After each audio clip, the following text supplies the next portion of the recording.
নমস্কার।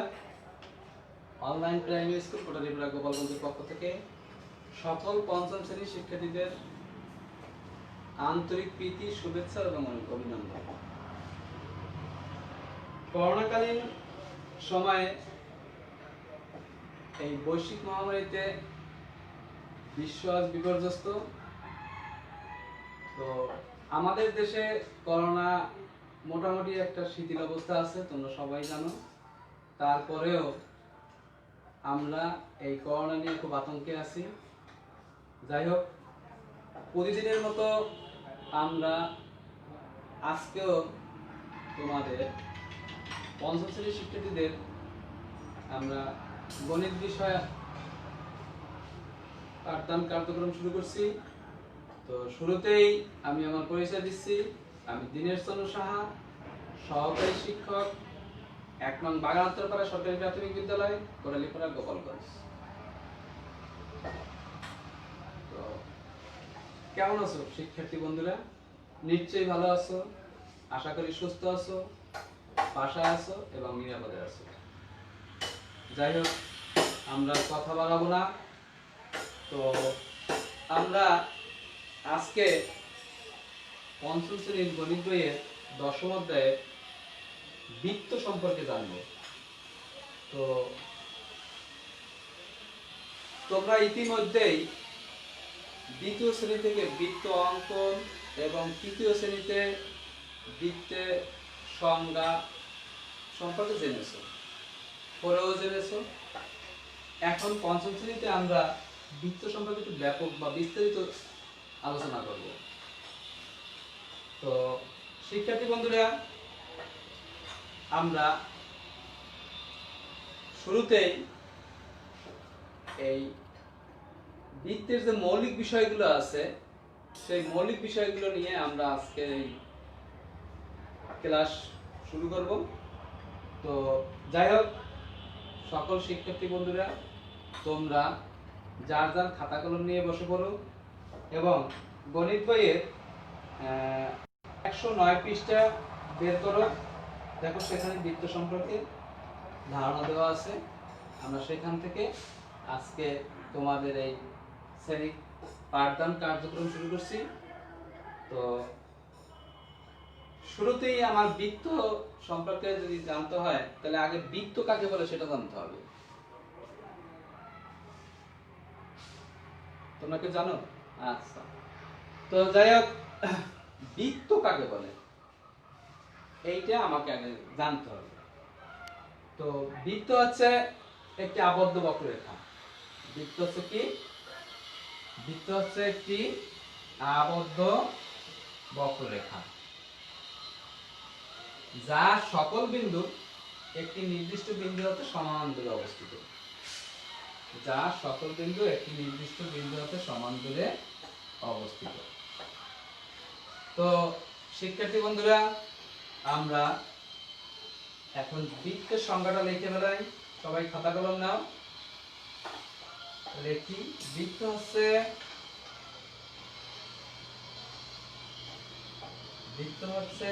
একটি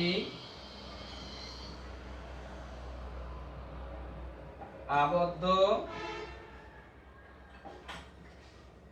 বক্ররেখা যার সকল বিন্দু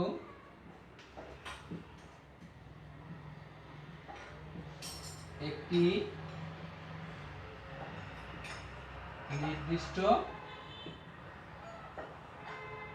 বিন্দু হতে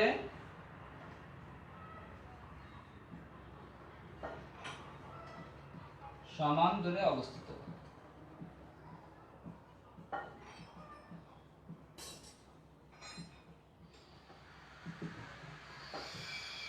তো একটু খেয়াল করো সবাই, বৃত্ত হচ্ছে কি? বৃত্ত হচ্ছে একটি আবদ্ধ বক্ররেখা যার সকল বিন্দু, বৃত্ত হচ্ছে একটি আবদ্ধ বক্ররেখা যার সকল বিন্দু একটি নির্দিষ্ট বিন্দু হতে সমান দূরে অবস্থিত। তো সেক্ষেত্রে একটু খেয়াল করি, এই যে বৃত্ত, বৃত্তের একটি নির্দিষ্ট বিন্দু আছে। এই নির্দিষ্ট বিন্দু হতে সকল বিন্দু একটি সমান দূরে অবস্থিত। এইখান থেকে এই বিন্দু কতটুকু, এইখান থেকে এটুকু, এইখান থেকে ততটুকু, এইখান থেকে ততটুকু। আমরা যে চিত্র আঁকছি এবং এই সংজ্ঞাটা দিচ্ছি এর মধ্যে সবাই বুঝতে পারছো? হ্যাঁ, আবদ্ধ মানে কি? আটকানো। আমরা যদি এই বৃত্তটাকে যদি আমরা এরকম ভাবে একটু ফাঁকা রাখতাম, এটা একটা বক্ররেখা, বাট এখানে কিন্তু আবদ্ধ হয় নাই, তাহলে কিন্তু আমাদের এইটাকে বৃত্ত বলা যাবে না। কেন যাবে না? বৃত্ত হচ্ছে একটি আবদ্ধ বক্ররেখা। আবদ্ধ মানে একবারে পুরোপুরি একত্রকরণ করা, আটকানো। লেখা হয়ে গেছে সবাই? আচ্ছা, তো এই হচ্ছে বৃত্ত। আমরা বৃত্তের সংজ্ঞা জানলাম। এরপর আমরা একটু বৃত্তের ভিতরে আর কি কি আছে সেগুলো আমরা সেগুলো জানবো। তো একটু খেয়াল করি, এরপরে যেটা আসবে সেটা হচ্ছে কেন্দ্র। এখন কেন্দ্র কাকে বলে? কেন্দ্র জানতে হলে আগে আমাকে জানতে হবে যে কেন্দ্র কাকে বলে। একটু খেয়াল করি,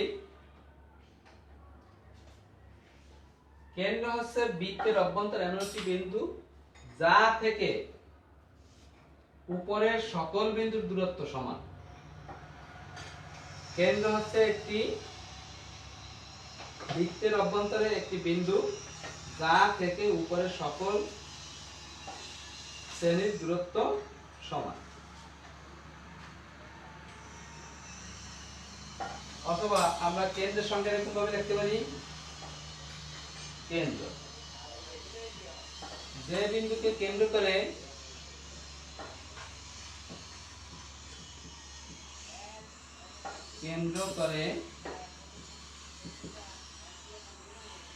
যে বিন্দুতে কেন্দ্র করে বৃত্ত আবর্তিত হয়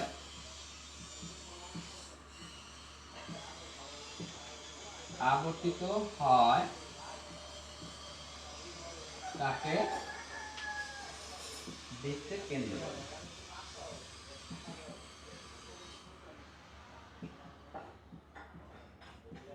হ্যাঁ, এবার একটু খেয়াল করি, যে বিন্দুতে কেন্দ্র করে এই যে সেন্টার একেবারে কেন্দ্র বৃত্ত আবর্তিত হয় তাকে কেন্দ্র বলে। অথবা কেন্দ্র হচ্ছে বৃত্তের অভ্যন্তরে এমন একটি বিন্দু যা থেকে বৃত্তের এই উপরে সকল বিন্দুর দূরত্ব বা বৃত্তের পরিধির দূরত্ব সমান।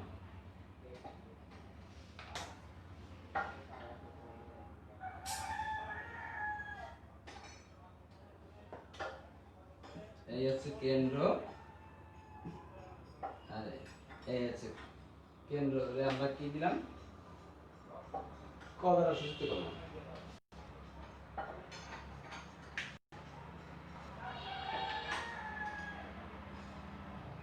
বুঝছো? আচ্ছা,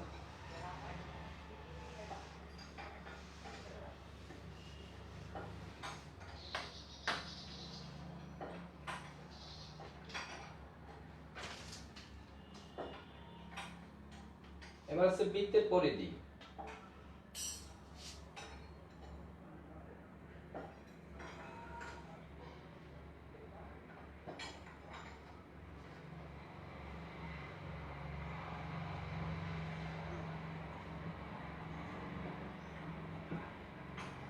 এখন পরিধি কাকে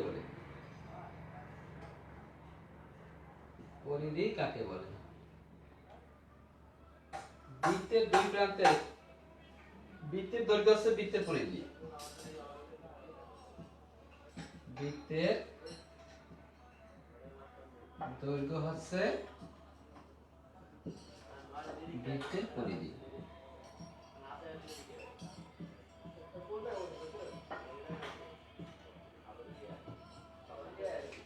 বৃত্তের দৈর্ঘ্য কোনটা? এইটা হচ্ছে বৃত্তের দৈর্ঘ্য। এই বৃত্তের দৈর্ঘ্য হচ্ছে বৃত্তের পরিধি। পরিধি কাকে বলে? বৃত্তের দৈর্ঘ্য হচ্ছে বৃত্তের পরিধি। তাহলে পরিধি কি? এই যে বৃত্তের যে দৈর্ঘ্যটা আছে এইটা হচ্ছে বৃত্তের পরিধি। তো এই গেল আমরা কি কি শিখলাম? বৃত্ত কাকে বলে, কেন্দ্র কাকে বলে, আর বৃত্তের পরিধিটা কি। এরপরে আমরা যেটা শিখবো সেটা হচ্ছে বৃত্তের জ্যা। বৃত্তের জ্যা কাকে বলে এটা বুঝে দেই। এরপরে আমরা আসি যে বৃত্তের জ্যা কাকে বলে।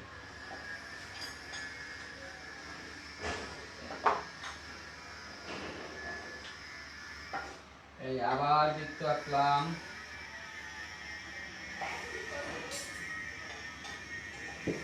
এই হচ্ছে কেন্দ্র।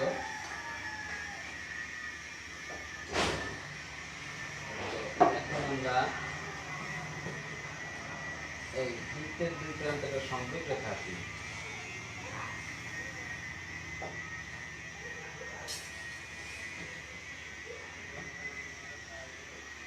এটা হচ্ছে জ্যা।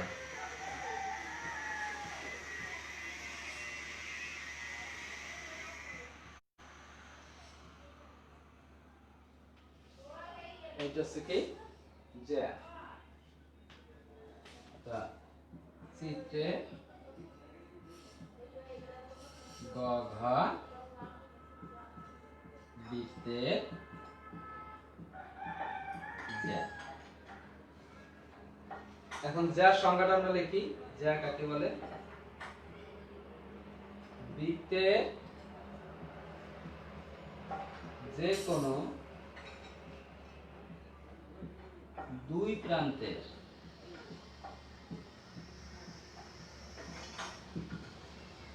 সংযোগ রেখাকে, সংযোগ রেখাংশকে, সংযোগ রেখাংশকে জ্যা বলে।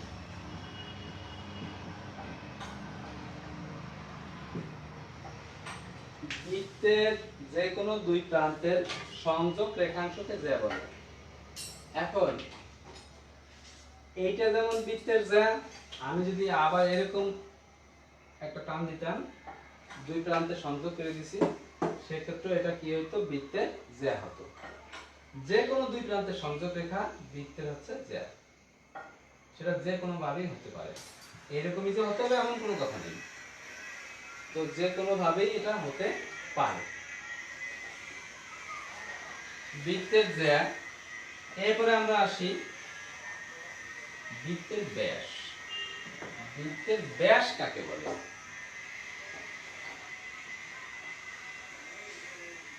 বৃত্তের ব্যাস কাকে বলে আমরা দেখি।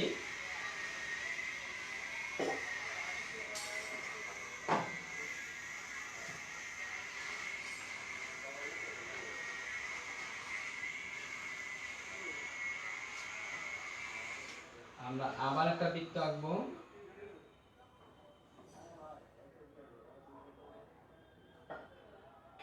এই যে বৃত্তের কেন্দ্র। এখন আমরা এই বৃত্তের কেন্দ্র নেব, যে আছে বৃত্তের ব্যাস। দেখো এখানে কিন্তু এই রেখাটা বৃত্তের দুই প্রান্ত সংযোগ করছে, তো সেই সংযোগ রেখাকে কি বলে আমরা আগে শিখছি, জ্যা। তো এক্ষেত্রে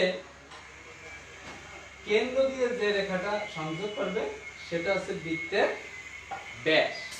কি বলছি, যে বৃত্তের কেন্দ্রগামী যা হচ্ছে বৃত্তের ব্যাস।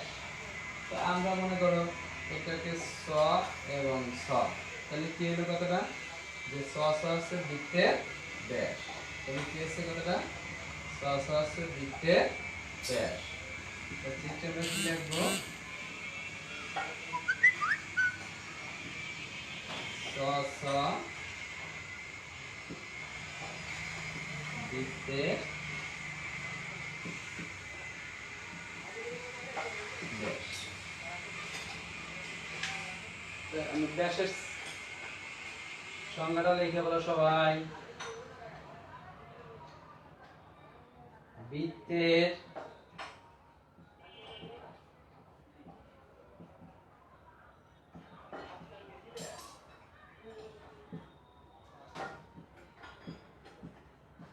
যা হচ্ছে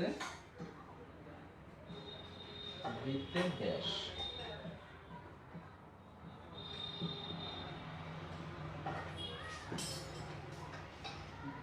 কেন্দ্রগামী যা হচ্ছে বৃত্তের ব্যাস। আমরা যদি এইটার সাথে পরিচিত হই তাহলে কি হবে, বৃত্তের যে কেন্দ্র দিয়ে যেটা গেছে, যা মানে কি দুই প্রান্তের সংযোগ রেখা। তো এই দুই প্রান্তের সংযোগ রেখা হচ্ছে বৃত্তের ব্যাস। দুই প্রান্তের সংযোগ রেখা হচ্ছে বৃত্তের ব্যাস। তাহলে বৃত্তের কেন্দ্রগামী যা হচ্ছে বৃত্তের ব্যাস। বুঝছি? লেখা হয়েছে সবাই? লিখছো? আচ্ছা, তো ব্যাস বুঝতে পারছি। এখন আমরা শিখবো ব্যাসার্ধ কাকে বলে। আমরা এখন শিখবো ব্যাসার্ধ কাকে বলে।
মনে করো ব্যাসার্ধ।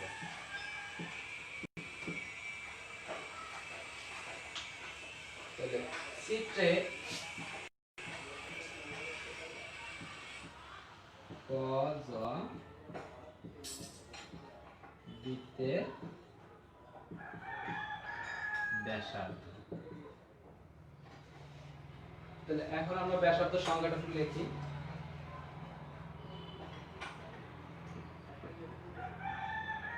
ব্যাসার্ধ আমরা দুই ভাবে ব্যাখ্যা করতে পারি। একটা হচ্ছে ব্যাসের অর্ধেক, এইখান থেকে এটুকু ব্যাসার্ধ, এইখান থেকে এইটুকু ব্যাসার্ধ। তাহলে ব্যাসের অর্ধেক ব্যাসার্ধ, ব্যাসের অর্ধ ব্যাসার্ধ, ব্যাসের অর্ধ ব্যাসার্ধ। আর কজ হচ্ছে বৃত্তের ব্যাসার্ধ। ব্যাসার্ধ আবার কি?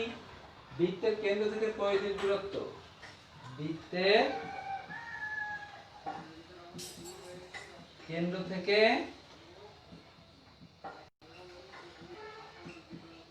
পরিধি দূরত্বকে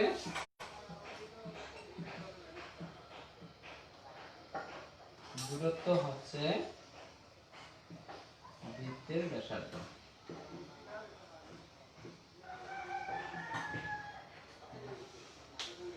বৃত্তের কেন্দ্র থেকে পরিধির দূরত্ব হচ্ছে বৃত্তের ব্যাসার্ধ।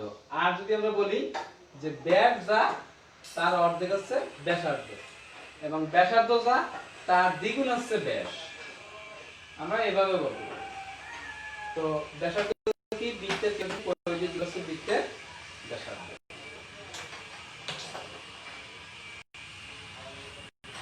হয়ে গেছে লেখা? আচ্ছা, ধন্যবাদ।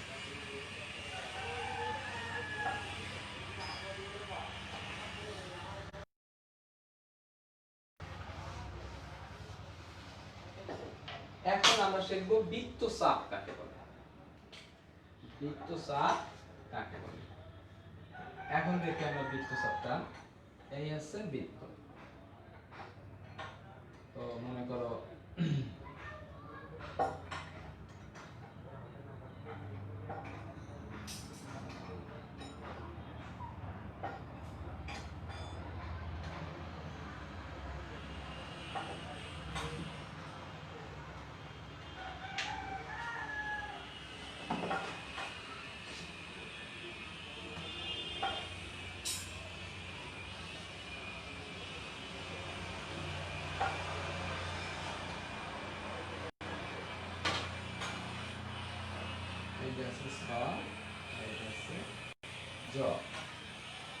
এই অংশটা হচ্ছে বৃত্তচাপ।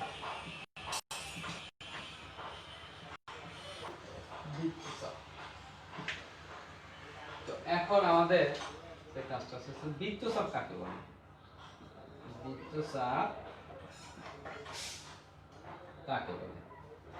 বৃত্তচাপ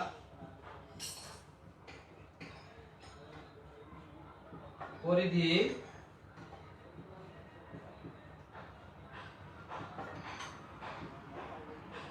একটি অংশ।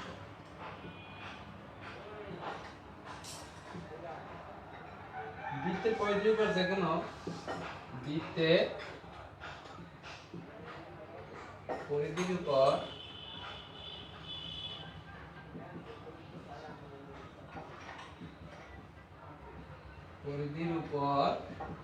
যে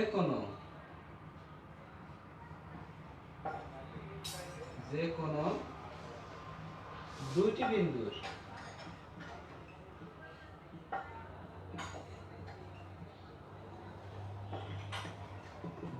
বিন্দুর মধ্যবর্তী অংশকে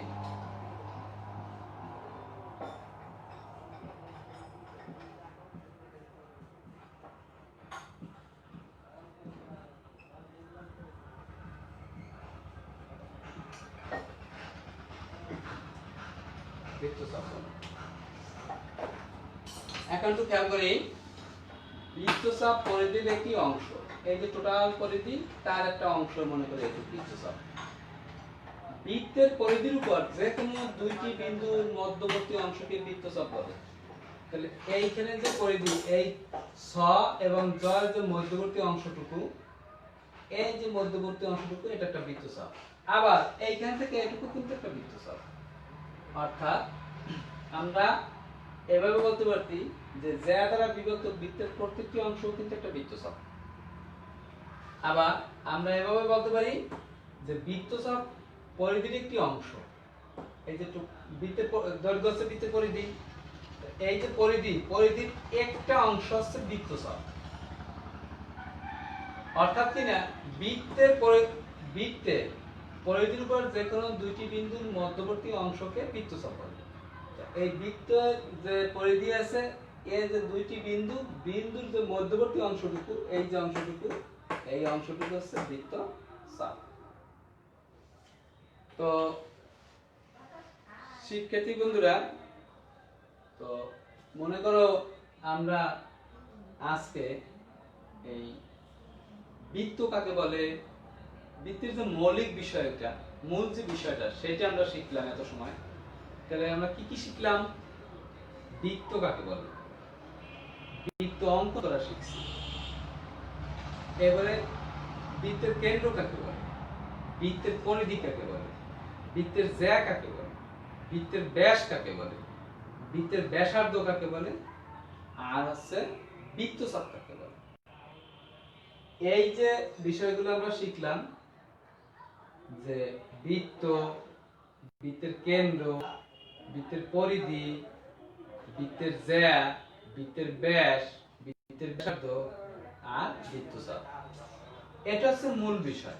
এইগুলো জানার পরে আমাদের এরপরে যে বিষয়গুলো থাকবে, যে বৃত্তের ব্যাসার্ধ দেওয়া থাকবে, সেখান থেকে ব্যাসার্ধর পরিমাপ নিয়ে একটি বৃত্তচাপ অঙ্কন করতে বলবে। সেই বৃত্তচাপ ব্যাসার্ধ থেকে আমরা বৃত্ত অঙ্কন করব এবং ওই অঙ্কনের উপর আবার তিনটি বৈশিষ্ট্য লিখতে বলবে। আমরা সেই তিনটি বৈশিষ্ট্য লিখব। কিন্তু আমাদের যে প্রথমে যে বিষয়গুলো শিখতে হবে, সেটা যদি আমরা না জানতাম তাহলে তো আমরা পরবর্তীতে আগাইতে পারতাম না। এজন্য প্রথমে আজকে আমরা এই অংশটুকু শিখছি। এর পরবর্তী ক্লাসে আমরা তোমাদের শিখিয়ে দেব যে বৃত্তের 3 সেন্টিমিটার ব্যাসার্ধ নিয়ে একটি বৃত্তচাপ অঙ্কন করতে হবে। কোন সময় 4 সেন্টিমিটার বলবে, কোন সময় 7 সেন্টিমিটার বলবে, 7 সেন্টিমিটার ব্যাস বলবে, তখন আবার 3.5 সেন্টিমিটার ব্যাসার্ধ নিয়ে বৃত্তচাপ অঙ্কন করতে হবে এবং সেই বৃত্তচাপের উপর তিনটি বৈশিষ্ট্য লিখতে হবে। আমাদের পরীক্ষা সাধারণত এভাবেই আসবে। আমরা পরবর্তী ক্লাসে তোমাদের এইটা বৃত্তচাপের বৃত্তের ব্যাসার্ধ নিয়ে ক্লাসটা নিব, যাতে আমরা পরীক্ষায় বৃত্ত সংক্রান্ত যে ধরনের চিত্র সহ পারি। তো যাই হোক, তোমরা এত সময় অনেক ধৈর্য ধরে আমাদের এই অনলাইন ভিত্তিক পাঠদান কার্যক্রমের যে অংশ হিসেবে আজকে যে আমি এই বৃত্তের একটি ক্লাস তোমাদের সাথে আলোচনা করলাম, শেয়ার করলাম, তোমরা আশা করি এর থেকে অনেক উপকৃত হবে। তো যাই হোক, এখনো কিন্তু করোনা পুরোপুরি আমাদের দেশ থেকে যায়নি। আমাদের এখন পর্যন্ত করোনাকালীন যে সময় যে বিপর্যয়টা চলতেছে, সেটার জন্য যে আমরা পরবর্তীতে যতক্ষণ পর্যন্ত একটা ভ্যাকসিন না আসবে ততক্ষণ পর্যন্ত কিন্তু আমরা আর বিদ্যালয়ে হয়তো আসতেও পারবো না। যাই হোক, তো আমরা পরবর্তী ক্লাসে আবার তোমাদের এই বৃত্তের যে পরবর্তী ক্লাসটা আছে সেই ক্লাসটা আমি বাকি অংশগুলো শিখিয়ে দেবো। তো সবাই সুস্থ থাকবা, ভালো থাকবা এবং বাসা থেকে কেউ বের হবে না। সবাইকে ধন্যবাদ।